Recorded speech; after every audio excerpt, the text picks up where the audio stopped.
Dans les lois concernant le dévoilement du roi Mashiach, le Rambam nous cite des critères pour savoir qui est la personne qui est apte à être le Mashiach. Et les deux premiers critères que le Rambam donne, c'est premièrement, cette personne doit être un roi, deuxièmement, de la lignée du roi David. Il faut comprendre, premièrement, comment est-ce possible qu'une personne va être roi avant la venue du Mashiach. Pour être roi, il faut qu'il y ait le Sanhedrin, le grand tribunal de 71 juges, avec le prophète, que eux vont nommer le roi.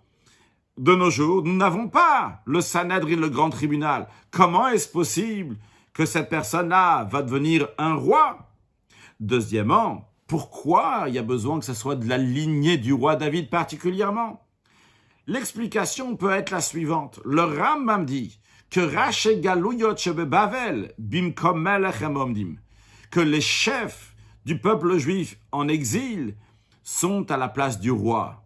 C'est-à-dire que lorsqu'il y a un juif qui a une grande influence sur le peuple juif pour les renforcer dans l'étude de la Torah, dans l'accomplissement des mitzvot, comme les Raché Galouyot Shebe Bavel, comme les chefs d'exil qui étaient en Babylone à l'époque, eh bien, eux sont appelés un roi. Donc, le Rambam ne fait pas référence ici à quelqu'un qui est roi dans le sens halachique avec les 71 juges du grand tribunal, mais quelqu'un qui est roi, qui a une grande influence sur le peuple juif. Du moment où cette personne est roi, il doit être de la lignée du roi David.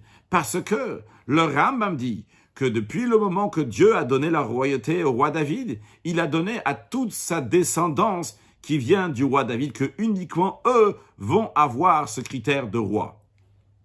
À noter que le rabbi tient à tous ces critères, vu que le rabbi, c'est un roi, dans le sens qu'il a une influence énorme sur tout le peuple juif jusqu'à aujourd'hui. Et deuxièmement, que le rabbi est de la lignée du roi David, que Dieu fasse que très prochainement, nous allons avoir le Mashiach now.